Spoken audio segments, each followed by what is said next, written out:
Hey friends, it's Melvin. Thanks for tuning into this episode. Here's just a few quick things I wanted to notify you guys about before we get started. First up, very soon, new episodes will be releasing Wednesday mornings rather than Tuesday. So don't panic if you don't see a new episode on Tuesday. Just wait a little longer and you'll see it in your feed. Second, we've introduced a mailbag. Check those show notes and toward the bottom you'll see a mailbag link. You'll then be able to text us any questions you might have about movies, the movie industry, or any movie/Christian related questions you might have.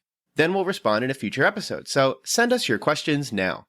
Up next, Patreon polls, which are available to Patreon supporters at the $3 tier or higher, have been updated. Supporters can now suggest films or shows to be reviewed at the end of each month. The two most liked submissions will become the options for the Patreon poll, so if you want to hear us talk about your favorite movie or show, join our Patreon and start campaigning. And lastly, whether you're a new or longtime listener, please consider writing a review or rating the Cinematic Doctrine podcast on iTunes and Spotify. Apart from financially supporting on Patreon, these are the two most helpful ways to support the show. And that's it. Enjoy the episode. Welcome to Trailer Talk, Cinematic Doctrine's semi-monthly segment in which we discuss some trailers. December saw a big Disney investor call where countless trailers and teasers were dropped regarding upcoming Disney projects, so Carter and I are going to chat about 6 upcoming shows, 4 Marvel and 2 Star Wars. To get you guys into the thick of our discussion, I'm going to save you just the typical bread and butter and let you know ahead of time of just like what we're going to talk about. We're going to talk about Ms. Marvel, we're going to talk about The Falcon and the Winter Soldier, Loki, and What If, as well as Star Wars, The Bad Batch, and Andor, which I apologize ahead of time. I kept calling Andor Cassian, so if you hear me talking about a show called Cassian, that one doesn't exist. Andor exists, or at least in 2022 it does. Anyways, like I said, we're going to save you a lot of time and just get right into things after our friendly neighborhood call to action. If you enjoy the show, you can always stop by Cinematic Doctrine's Patreon and show your support with a $3 monthly donation. Doesn't seem like much, but it really helps out the show when we're upgrading equipment, producing more content, and just trying new things. If you support the show through Patreon, you'll also gain access to some sick perks like voting on a movie we discuss at the end of each month. Movies have included American Gospel, Christ Alone, Onward, An American Pickle, as well as exclusive access to The Pre-Show, a special show that's a bit more freeform with general Christian film or personal discussions. So, another podcast. You can also catch Cinematic Doctrine on social media. Links are in the show notes. And don't be afraid to leave us a review and give us your unfiltered thoughts on the show. We'd love to hear what you have to say. And lastly, you can check out cinematicdoctrine.com for written editorials and think pieces, as well as brief thoughts on trailers when they come out. All of this will be available in the show notes. Without further ado, let's talk some trailers. So, Carter, you work with stocks and stuff like that. Stonks. I don't know if you see the stonks meme. I have. I'm sure you have, since your line of work. Maybe that's just something you guys said back and forth.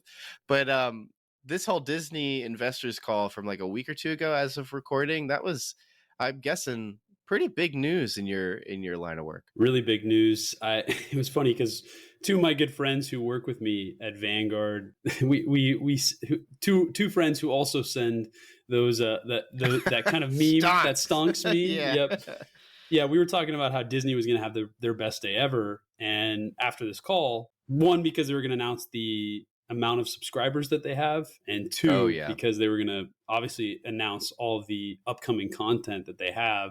Lo and behold, we see the highest stock price that Disney's ever had the next day. So it's pretty fun to watch that. I'm also a Disney shareholder, so it's fun and cool to see the stock go up. But after listening to that investor call, Melvin, what were your thoughts? Did you think, did you have any idea at the kind of the business side of this, of how this was going to affect the stock price and other things like that? I do want to answer that, but what was the number again for their subscriptions? Because it's something like 80. It's like 80 million. It's like something really high, isn't it? I think it was 86.6 million.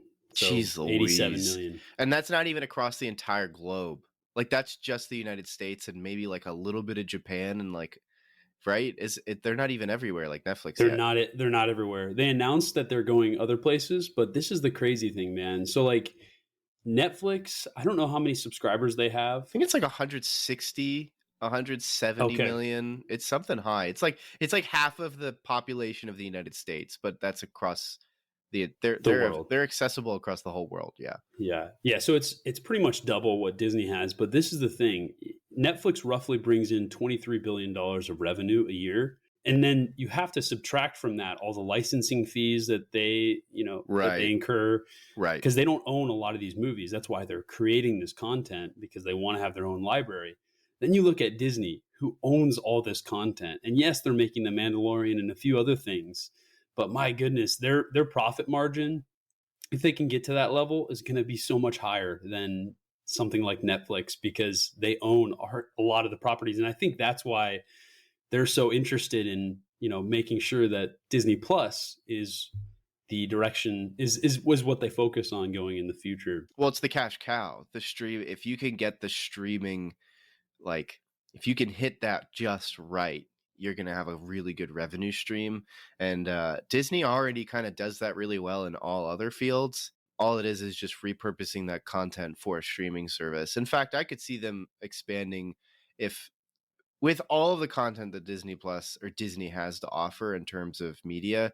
They could probably expand Disney Plus into more than just streaming videos. They could probably start doing things like what is it? It didn't.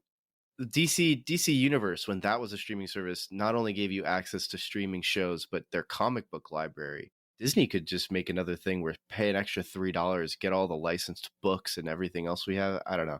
Disney could do a whole lot more than they're doing right now. But anyways, yeah, you asked me about how did I feel about the investor call? Man, I I was the only guy who, whenever people were messaging me like, did you see what they just talked about? Did you see the trailer? And I'm over here like, I hate this. I hate everything about this. I hate so much about what they're doing. And everyone's like, what are you talking about? You're just a contrarian. I'm like, no, it's overwhelming. I like a steady stream of trailers over the course of a couple weeks, not like 9 trailers in one day. Do you realize how stressful that is to me? And I'm like, I don't know why it is. It's just like, I just find it like frustrating and obnoxious. And there was even, this is like just me as a person, like, but like I was starting to think about this as an editor. I was like, now I have like 9 different things that need to be released in the next 3 days, or else all of the search engine optimization, which basically, for people who listening who just don't know about this stuff, so like there's an optimum time to put content out. So for instance, the search terms Disney and trailer and Star Wars and Marvel were skyrocketing for like the 3 days after those trailers came out. And if you didn't get content out at that point, you kind of missed this train of like the optimum time to get content out to draw people to your site. And I was just like, it's a weekend. I am not doing this right now. So I'm not asking Carter to write stuff. I'm not asking Daniel to write stuff. And I'm not writing stuff. This is Thursday. I'm not doing this. Melvin, I think it's hilarious because the world is rejoicing and Melvin's over here like the Grinch. No, because I have to pulling write all my this hair content. out, rending my clothes. I'm like, I can't do this. So like, I'm happy about it. All right. I think it's cool. I think like Daniel had an interesting thing a couple months ago. I think it was one of the trailer talks where I think Warner Media had just released, they had just, what is it? Their DC movie thing. What was it called? You wrote a piece on this. I forget. Oh yeah. It was DC Fandom. The DC Fandom, when all these trailers were dropping, and there was sort of like this cultural excitement of like, finally we can get excited about something again. 2020 has taken so much from us. 2020 is going to be taking The Office from us. I can't believe it. But we can be excited about these DC properties. And so I get that. Like, I see that excitement. And so I don't want to be that like stereotypical movie buff contrarian guy who's like, yeah, you like the Marvel? Well, I like because like I like the Marvel too. But like, I just, yeah, man, it took me, this is why it's taken so long for us to get this episode out, is because I just didn't want to talk about this stuff. I found it overwhelming and stressful. Preparing the notes for this was like, I have to pick out the best trailers for us to talk about. I don't even know what's the best stuff to talk about. I'm not on social media. So I just, So that's it. That's how I feel. The one place where I'll agree with you, Melvin, is I was disappointed we didn't get some more movie trailers. You know me, this show. This is a movie show, and so it was pretty frustrating to know, like, hey, they have a ton of these Marvel movies in the can. I'm going to care less about these Marvel TV shows, though they look fairly good. But the movies, that's my bread and butter. And so to know that a lot of these things were in the can, like we were supposed to have already seen Eternals, and there's still no trailer, it kind of hurt. But Cruella, wasn't that something that's been like a long-standing film? That'll be ready supposedly in May, and that's been shot for I think over a year now. And Emma Stone, that's great. Like, why aren't they showing that off? So, whatever. Yeah, and all the movies that they sort of quote unquote showed off were really just like, we've signed on this director, and here's a creative way that they announced that they're working on it. What was it, the Patty Jenkins Rogue Squadron thing? Squadron, yeah. So it's like, hey, that's cool, I guess. James Mangold for Indiana Jones. It was kind of disappointing on the movie front, but man, TV fans and just Disney Plus fans in general, there's a lot to be excited for. But I guess that's a good segue for us to sort of talk about the shows that they're going to be showing off, considering at this point shows are just long movies. But that said, the first one I wanted to be talking about was Miss Marvel, which didn't kind of look like it was going to be taken as, it wasn't going to be composed like a long movie. A lot of the little snippets of actual scenes from the show we saw in this sizzle, they're calling it. I hate when Disney has the power to readopt words and just change our vernacular for what we all come to know as trailers. Maybe that's their creative way of making it so if you search Disney sizzle, you only get Disney trailers, because I don't know, anyways, like another search engine kind of thing. Anyways, this is like the only one that out of all of these properties looked the most like a television show.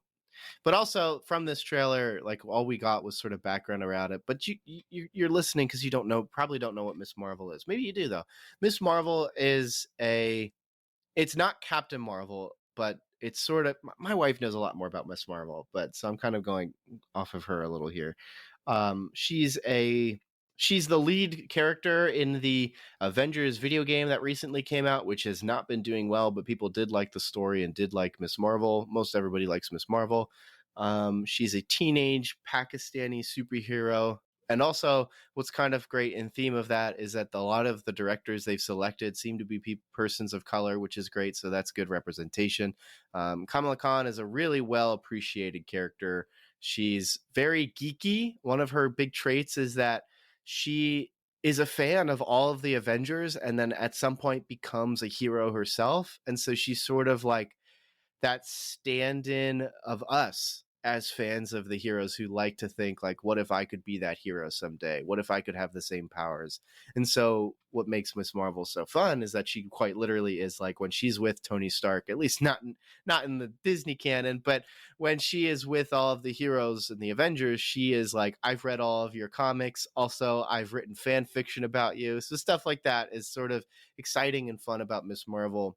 But there's really not a lot to talk about with this because, again, it's just a quickie, like, we're working on this. Here's a couple shots we've composed. And again, they don't look particularly good. In fact, comparatively, like, if I have to compare the scenes we see of Miss Marvel to another teen-focused drama, albeit mature teen show, like Riverdale has better composition, lighting, and just framing than Miss Marvel. Which I kind of would have just hoped with looking at The Mandalorian as sort of the staple of quality that Disney can do with a show. It'd be cool if all other shows had the same, I don't know, I guess, reached the same standard. But the most interesting thing about Miss Marvel isn't actually what this trailer shows, but is actually Iman Vellani. I do apologize if I'm not getting your name right, because she has a Letterboxd, which is the same website Carter and I met. Letterboxd, again, is that website where cinephiles and fans of movies can keep track of the movies they watch, rate them, review them, and follow other users. Anyways, on Iman's Letterboxd, when it was announced that she was going to play Miss Marvel, her review, and I think she may have put it up intentionally, like when this announcement came out, but I can't tell. But she has a review for Captain Marvel, the Marvel film from a couple years ago. And it's a 4 out of 10 or 2-star review on Letterboxd for this film. And it's especially funny because she writes, "These stars are not for Brie Larson. I will sacrifice my own life for Brie Larson." But most interestingly, she marks the date that she watched the film as watched the 26th of January, 1680. So I don't know if that's like she's a time traveler, or maybe there's supposed to be some sort of funny Easter egg to the show here.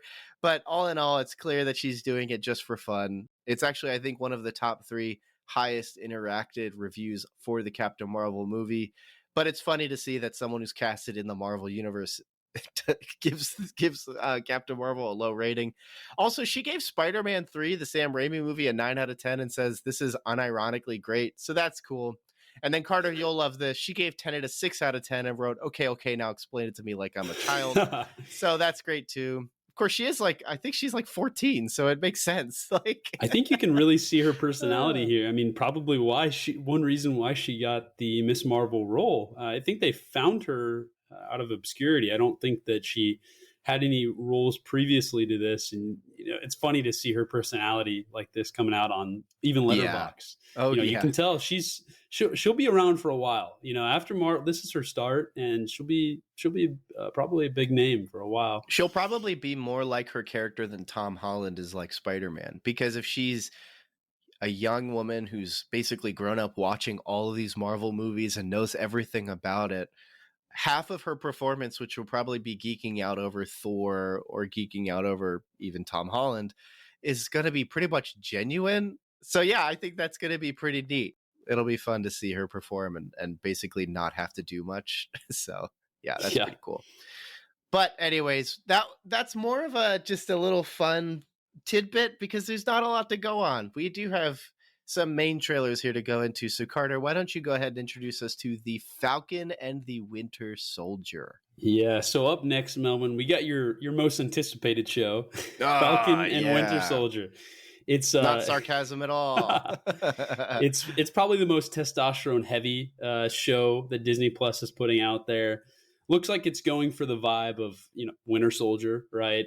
The second Captain America movie. And so the trailer kind of starts off with the stereotypical "the world is changing," which I think is how the Captain America Winter Soldier trailer started as well. You know what's funny is like they say like "the world," and then it's like 40 seconds of nothing, and then it goes like, it's like "is changing" or like "it's different" or something, and you're like, oh my gosh, like you really were pulling my chain there.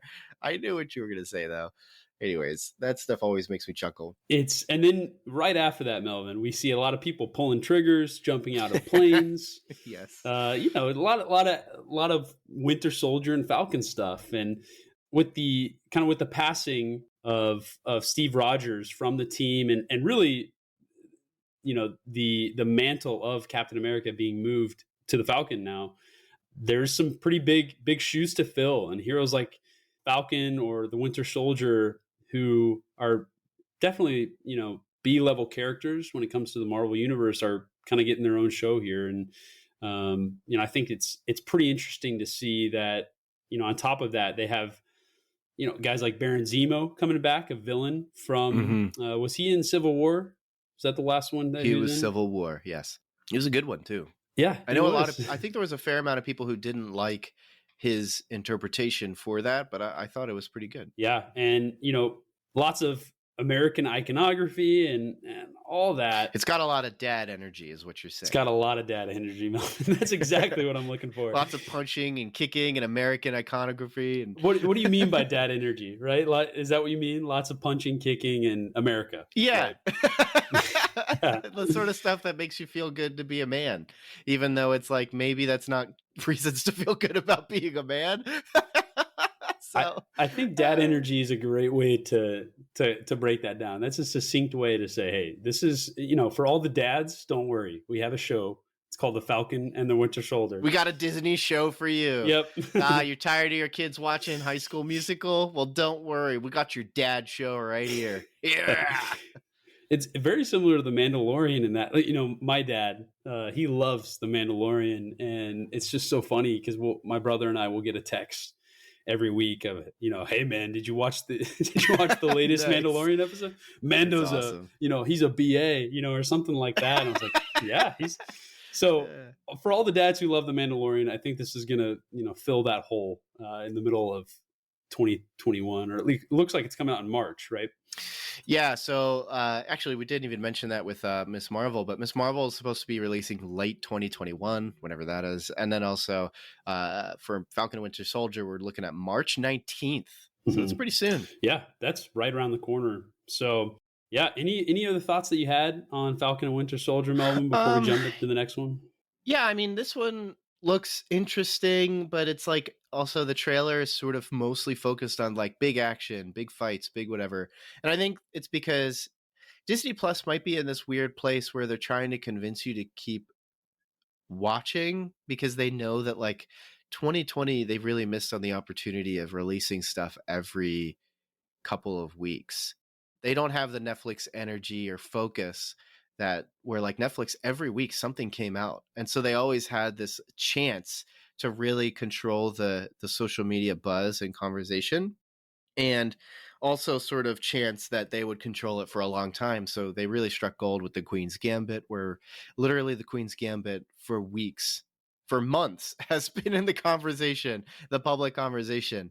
And before that, it was like the Old Guard had like a couple weeks of being talked about, even though it was like not extremely well received in terms of critic like engagement. Disney just never had that chance. Like they had Hamilton for a bit, but everyone had Hamilton was sort of like a resuscitated energy as opposed to, because it already had its initial, like 2016 I think was like when it was doing its initial run, and so like this was sort of just a revival of that, and so it didn't stand for a long time. So anyways, it feels like this trailer is the most come on, trust us, we have stuff that's coming out. To me, it just didn't have a lot. It I'm sure if you want to take it apart and see all the, if you want to put out your YouTube video that's like top 10 things you missed from the Winter Soldier, there's like a lot of cool things, but like at the end of the day, it's like Zemo's gonna be here, there's some teenage kid with a mask, and there's a lot of killing. Okay, that's it. Not as stimulating as Loki, which we're about to get into. So not to me at least. Melvin, with Loki, so you mentioned Loki, right? You mentioned, hey, not as excited for Falcon and Winter Soldier. What excites you about Loki? Yeah, so I guess we'll just go ahead and do this. Loki, May 2021, so a little bit after, kind of like the beginning of the summer stuff. If summer, like, do seasons even exist post-COVID anymore? Like, they all just sort of melded together. Seasons were most noticeable because the school year started and ended, but now school doesn't exist. So, anyways, May 2021. Yeah, this Loki trailer, it's sort of like the WandaVision trailer just a few months back. Like Loki just looks like it's going to take the weird route of that bigger Marvel Cinematic Universe we all can't wait for. And like the trailer just opens with a scene of Endgame where we just watch him vanish again, watch Loki vanish again, and then he just reappears on a sand planet. So we're now picking up on what Endgame sort of alluded to, which frankly was some of the reasons why I didn't like Endgame, is because it just spent time setting up for the next phase, even though I just really wanted to be a conclusion to the previous phase. But whatever, this is the world we live in. Loki wakes up in a sand planet only to be captured and is in an elevator. And then he's just talking to a man who clearly knows more than he does and is asking a lot of questions. And then Loki, of course, is thinking, what's going on? And so are we. And that man is Owen Wilson, right? Is that Owen Wilson? I was like, I think so. Unless my eyes are betraying me. Wow. I didn't know that was Owen Wilson. Wow. That's awesome. But yeah, then we hear, the name TVA, as well as later see the logo displayed on a giant television screen among many other television screens throughout, as Loki wears traditional green and horned outfit, prison garb, a suit and tie. During one scene, he's surrounded by men in Viking suits who are all wearing a presidential pin that reads Loki. So this looks weird. I think it looks great, though, because it looks weird. WandaVision looked bonkers, but like in that bonkers serious drama way, whereas Loki looks bonkers in the sort of like, this is a big giant mystery bonkers world. I think what's funny, though, is like Loki is like super loved by the Marvel fandom and has been super loved since Thor. But I think that's because he was the only interesting character in the primary 3 Thor films. Like, yeah, Thor 3 kind of redeemed characters, but it also rewrote characters. Whereas Loki is sort of consistently, they've hit it out of the park with him. But he's also, to me, been sort of overly hyped. I don't find Loki as compelling as other characters, but I do find him the most compelling when it comes to the Thor films.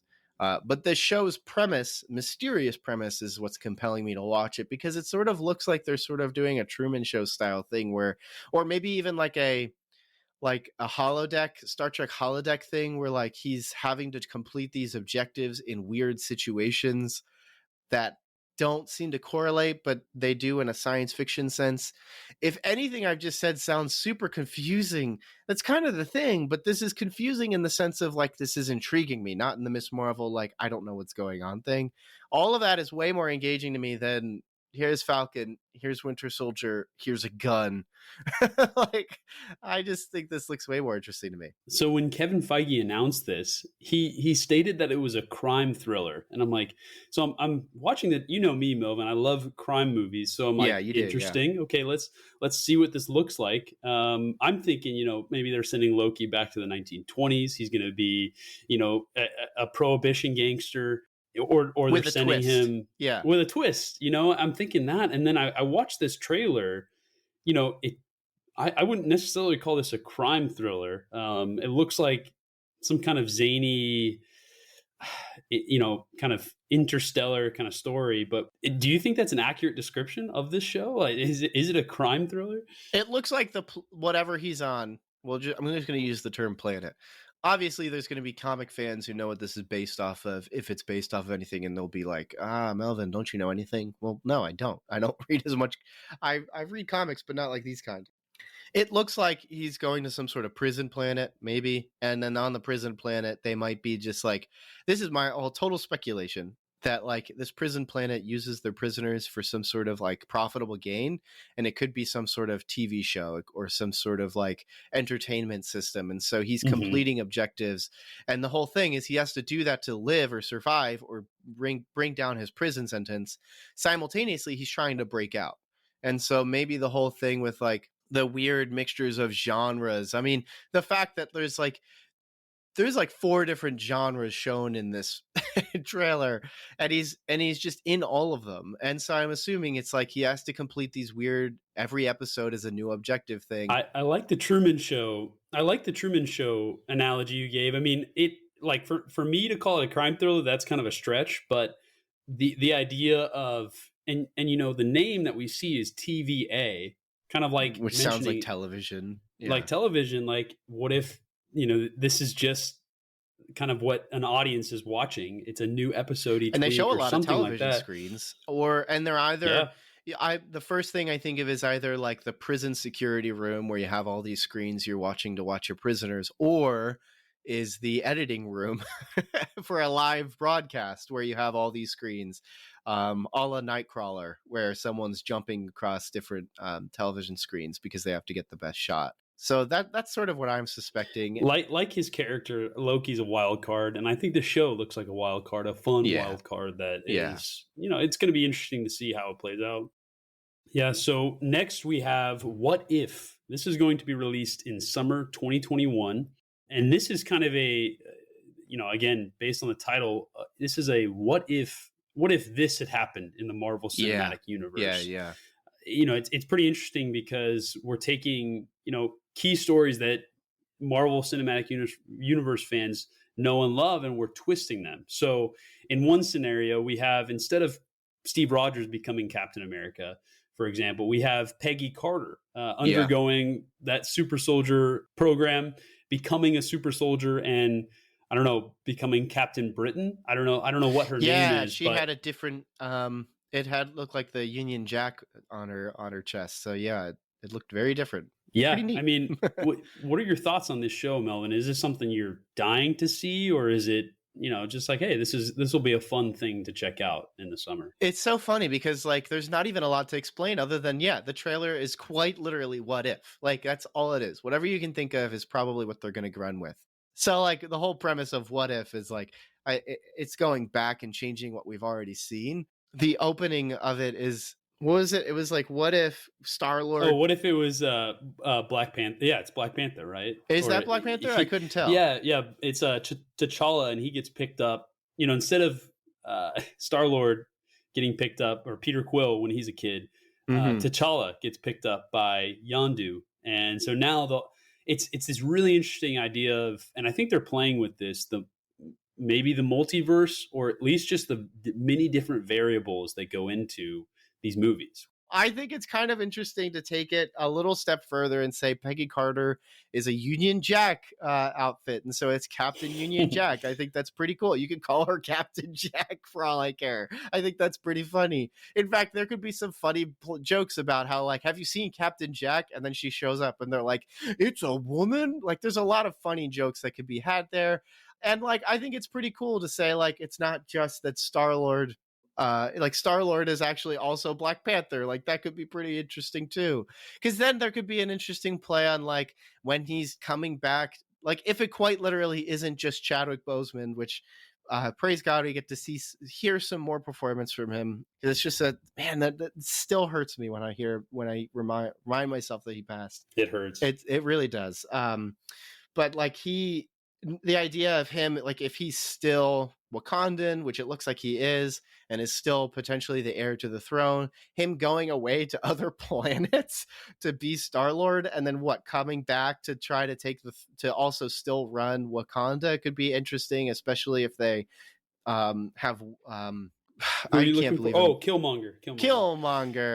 My brain just stops working at times, but like, the conflict of him coming back to, like, run the city could be interesting, because it'd be like, you left the planet. Like, you left the planet. Like, you want to be king now? You're the savior of the galaxy, and you're going to be the savior of the world now too. It's like, come on, you got to share a little bit of this goodness that you got. You're the king and you're Star-Lord. So, but Carter, what do you think? It sounds like you're pretty interested in this too. I mean, zombie Captain America is pretty neat, so that's cool too. That was cool. I'll definitely check it out. I'm not dying to see this. Yeah, I think the aspect that I hit on earlier, kind of that parallel reality or multiverse, I'm excited for when they explore that in the live action world, potentially with Spider-Man 3 and other things like that. I'm not, it looks fun. It looks like an interesting, again, what if, what if this happened? What if that happened? And so, but again, not dying to see it for sure. So next up, Melvin, I know you're really excited for this one. We have Star Wars: The Bad Batch. Now, this is jokingly referred to as Star Wars: The Clone Wars Season 8. And I really don't know too much about this show. So I do know, neither do I. Just looking at the trailer, I mean, it really does look like the Clone Wars, but I guess we're dealing with the Bad Batch, which is this, like, some kind of rogue squadron of rogue squad, not rogue squadron, of clones, or what is this? They're introduced in some episode of the Clone Wars. Unfortunately, the one host who's actually watched a lot of the Clone Wars, Daniel, is not on this episode, so he can't give us the specifics. And unfortunately, I know I should probably watch it chronologically instead of in release order, but I just can't get through season 2. I need to finish it. I know Clone Wars gets better after season 2. Sorry, everybody who's listening. But yes, the Bad Batch is a particular group of clone troopers who are introduced in a couple episodes, and it seems, are obviously still around when the Empire takes over. Here's a question for you, Melvin. Do you think that, like, do you care about Star Wars after watching The Rise of Skywalker? Is it still important to you? I guess so. That's a good knowing question. How it ends. The thing that's frustrating about sequel trilogies or sequel content is it actually can tarnish what came before it, whereas prequel stuff, even if it's bad, doesn't really ruin stuff in terms of chronological content. I actually think prequels are safer to produce because they can't really ruin something. I know some people feel that way with things like using Star Wars as an example. They can feel that way with midichlorians. They can feel that way with, like, Anakin being whiny. But, like, I really don't think that prequels damage content as much as people say they do.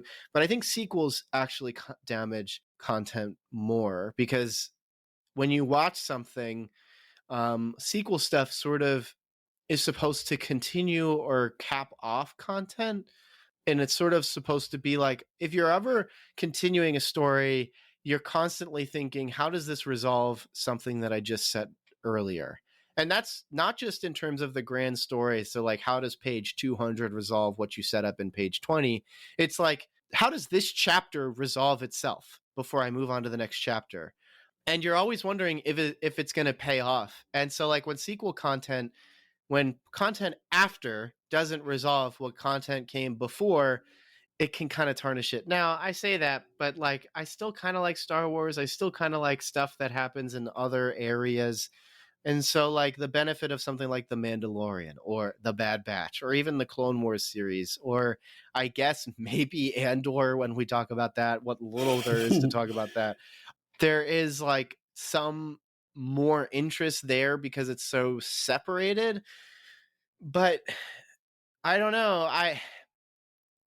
Star Wars is frustrating. What a surprise. What a novel thing. Melvin, that's actually one of my favorite takes from you, because I think that the sequel trilogy Good, in that not regard, a bad take from Melvin. I'm glad. It's the first take I've really enjoyed. No, not at all. I think you got a lot of good takes.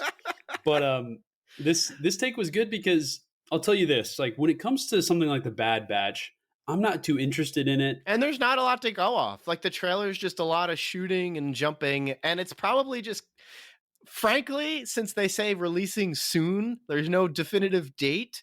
It's probably just scenes they finished animating, but not putting all of the audio to. So it's like, there's really not a lot to go off on this.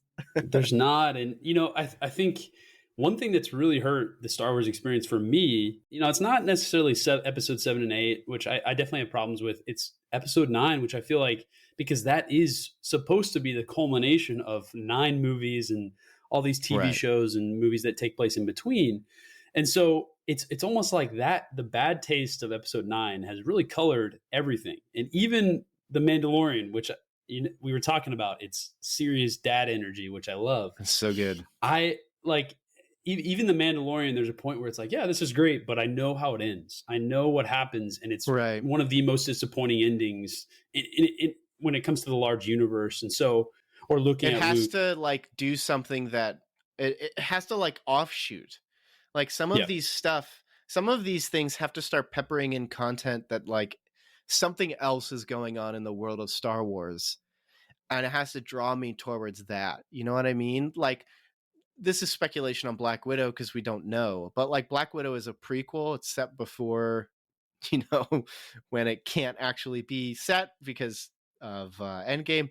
But obviously the intention is Black Widow is going to plant a seed for something that's going to push us and propel us to look forward to phase 4 or 5? I don't know what phase we're on, but the next phase 4. Yeah, they have to do that because Endgame is the ending of like phase 1 through 3. And so all of this Star Wars stuff, like the Bad Batch, I mean, the Clone Wars can be its own thing because the Clone Wars is just an entire series of it's an entire era. And so there's a lot to cover there. And I think that's great because I think episode 3 for what it is kind of a satisfying ending to that series.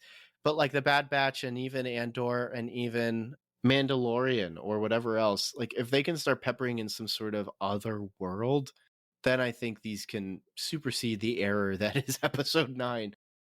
But continuing with our Star Wars stuff, and man, first off, I just got to say, we are making the best time here. Something, just a little insight to like podcasting, which I think if people are regular podcast listeners, they are also interested in the medium itself. Sort of like how, Carter, you and I love movies, so we love the behind the scenes stuff. So I'll give you listeners a little bit of background. Something frustrating with podcasting, and there's this constant tension, is trying to keep the time paced well and trying to keep things moving forward with the amount of information you have. And this is a trailer talk where we're covering probably the most content we've ever covered. And I think you probably heard it in another episode where like a personal thing for me is I want to keep it in under an hour because it makes editing easier. It genuinely not only makes it easier to know that I'm only editing an hour of content, it's also your brain is appreciative of the fact that you only have an hour to go through. Have you ever looked at a podcast and gone, I'm kind of glad that's not an hour long. Let me go ahead and plug that in. So thank you, Carter. We're doing a good job here, getting this content going. This is good. This is good, Melvin. I agree. Clap. I agree. There you go. Feel good. Feel proud.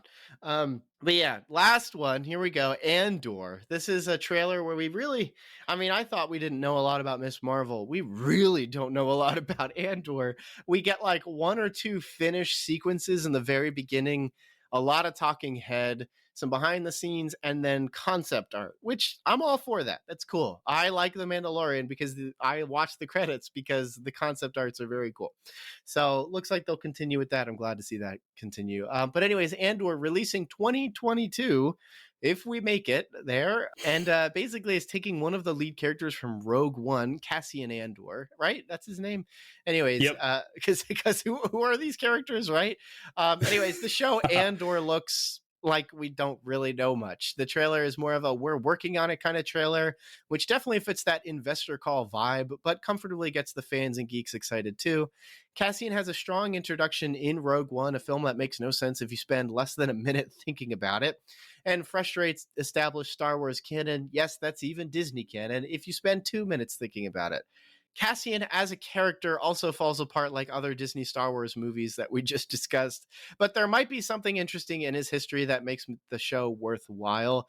With a potential 12 episodes and 12 scripts and a myriad of named characters and a ton of extras, all the cold hard facts that the trailer wants you to know about, there's something to be excited for in terms of more content, which here at Cinematic Doctrine we have criticized Disney Plus for not having enough of. Knowing that there's just more stuff coming is exciting. Point is, not much to talk about here, but still something to be excited about, in prep for 2022, a year and a half from now. Carter, thankfully, says he has some background information to talk about in terms of Andor, so let's go ahead and actually talk about something with regards to Andor. So what do you got, Carter? I think it's really funny with these investor calls or just these announcements that we've seen over the years from whether it's D23 or Comic-Con. They always say, hey, we're entering this genre or this type of genre. And so for Andor, when they introduced it, I believe it was Kathleen Kennedy, she introduced it as a spy thriller. And it's actually, I think the showrunner is Tony Gilroy, who's had a big hand in the Bourne series. And so she referenced Bourne saying, hey, this is going to be kind of the Star Wars version of a spy thriller. Wear your seatbelts, get ready for the shaky cam. Now, this is interesting because that's kind of how they pitch Rogue One. And Rogue One was just kind of a nothing burger. Like it was maybe the original edit was like that. Maybe the original edit was like that. And then Tony Gilroy, who's now running the Andor show, actually came in and took over for Gareth, not for Gareth, I always get them mixed up. Yeah, we always mix them up, man. It's Evans? Gareth Edwards. One's Gareth Edwards. Man, I know, man. I can never get him right. Gareth Evans, Gareth Edwards. So he took it from Edwards during while they were kind of cutting it, and he reshot some scenes, and so it just cracks me up when they say, hey, we're making a spy thriller, and it's like there might be one or two elements of that. The style is so kind of across the board the same. Again, that nothing burger style. It's going to be like, okay, I guess you can call this a spy thriller, but it's not going to have I doubt it's going to have the verve of the Bourne movies. Right. Or on past experience or credit, it doesn't seem like what they're saying is going to be true. Correct. Yeah. So it's going to be interesting to see. I mean, I really don't give a rip about this show because I really didn't care about the Cassian Andor character in Rogue One. I think Rogue One was pretty poorly conceived from the beginning. I thought the initial pitch that they had for it, stealing the Death Star plans, that's a really interesting idea. But the characters that they brought in there, I just didn't really care for. And so then bringing Andor back in this prequel series, even, I really like Diego Luna, but it's not something that's very interesting to me. I think I'm a little more excited for something like maybe Ahsoka or Rangers. There was another one called Rangers of the Republic or something. That sounds pretty cool. But yeah, as of right now, not Dynasty Andor. If they do actually make a spy thriller, that'd be cool. I love spy movies. It sounds like they're going big on this with 12 episodes, 12 scripts. So we'll see. We'll have to wait till 2022. Here's a positive way to look at it. So the Dark Crystal's a pretty interesting puppet fantasy story, but it's kind of bare bones as a film. Honestly, you watch the Dark Crystal though because it is this massive, amazing Jim Henson production that's just so filled with creativity and love. But when you watch the Dark Crystal Age of Resistance, the Netflix prequel, you kind of think like, what can they do? But of course, I mean, there's like 1,000 years. There's a massive timeline difference between the two. But the Dark Crystal Age of Resistance ultimately enhances the Dark Crystal film I honestly feel like, Lord willing, we'll get a season 2 for Age of Resistance, because it doesn't like end, but like it ends. The prequel itself is such a great story and a great production that, like, I find myself, like, if I watch The Dark Crystal, the movie, I'll actually find it better, because I kind of have this background cool story stuff to enjoy in that way. With that in mind, I think Cassian has, like, actually, this would be a really interesting pre-show or topical discussion to discuss how prequels and sequels can improve or ruin a series. And I kind of just gave you a brief look at that earlier. But this is a way in which a prequel could have the benefit of improving a narrative. And I think Cassian could improve Rogue One in terms of my engagement, because, like, here's the thing, like, episode 3, Revenge of the Sith, is not like it's a weird movie because it's a non-traditional, non-linear story. It's just crazy. Like, if you try and like watch it in terms of like, if you watch it with traditional storytelling in mind, it is a mess. It is so over the top. People stand and sit when they talk. They don't do anything else. There's a lot of guns and shooting. Characters teleport. They move all over the place, and it's overly dramatic. But like, I really like it. I don't know why. I think it's just because I understand, like, there's so much background information and story going on. Like, the whole Senate stuff is boring, but like, when you've read some of the books, it's kind of interesting. And then also, if you kind of take in the meta knowledge of what Lucas is doing, because those movies are just Lucas's response to the poor Senate and political responses to 9/11. Really, that's what it is. It's the weirdest thing.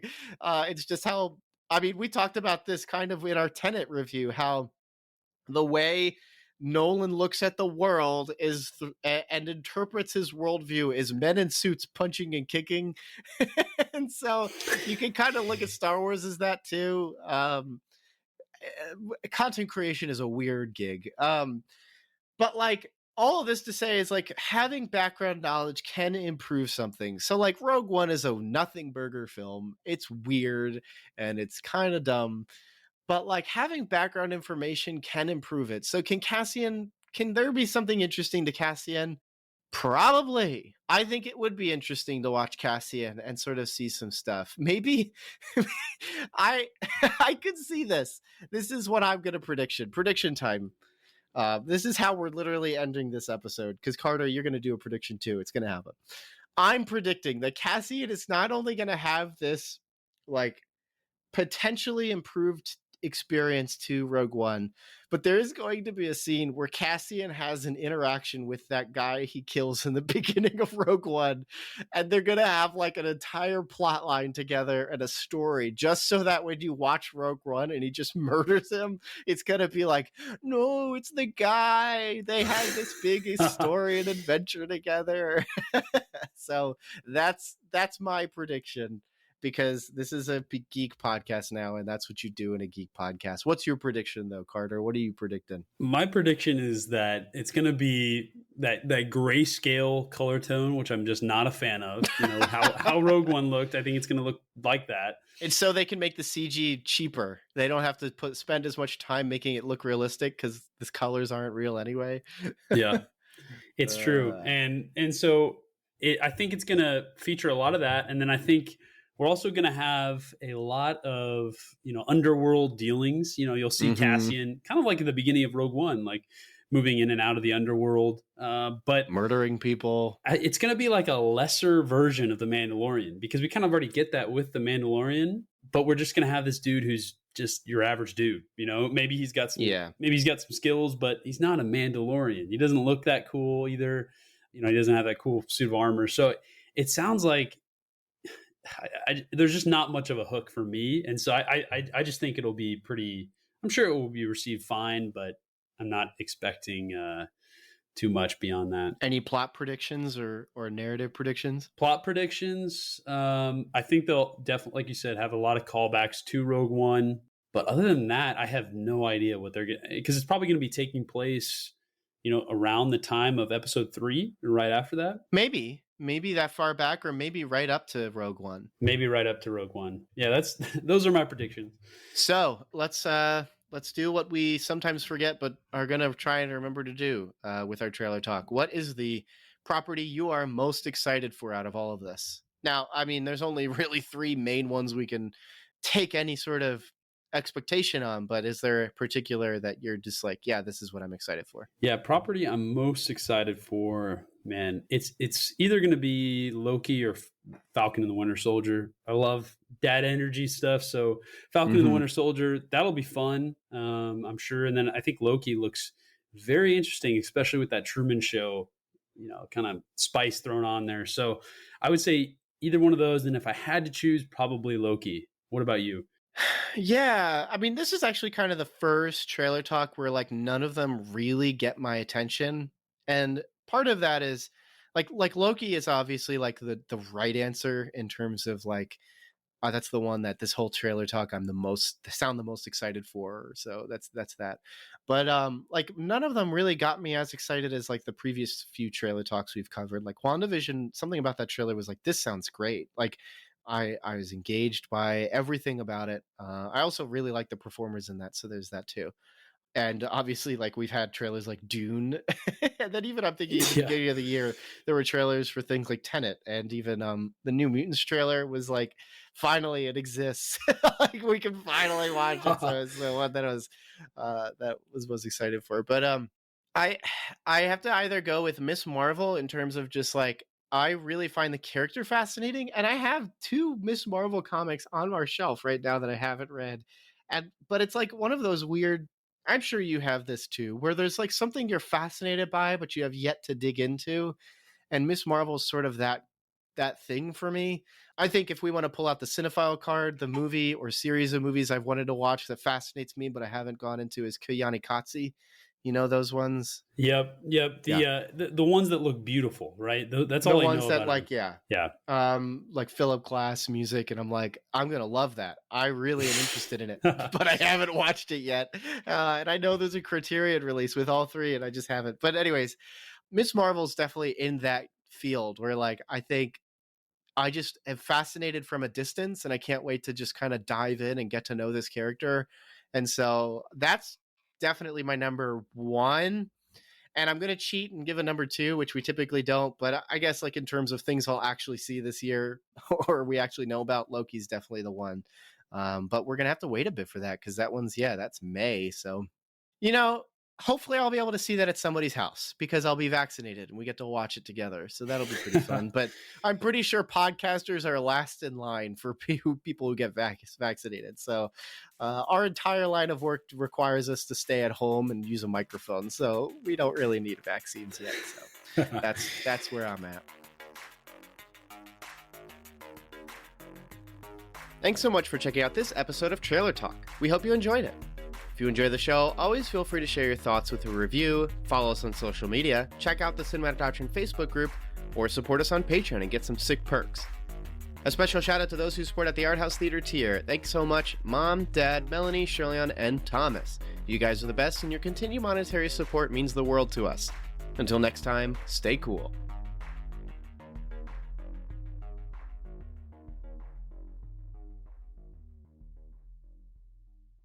Want some Cinematic Doctrine swag? You're in luck! We've got 3-inch Cinematic Doctrine logo stickers exclusive for Patreon supporters. Perfect for your travel mug or laptop. Head over to patreon.com/Cinematic Doctrine, link in the show notes, and choose the Independent Theater tier. Doing so will net you other perks too. But let's be real, the podcast stickers are the coolest perk. So get yourself some podcast stickers by supporting on Patreon.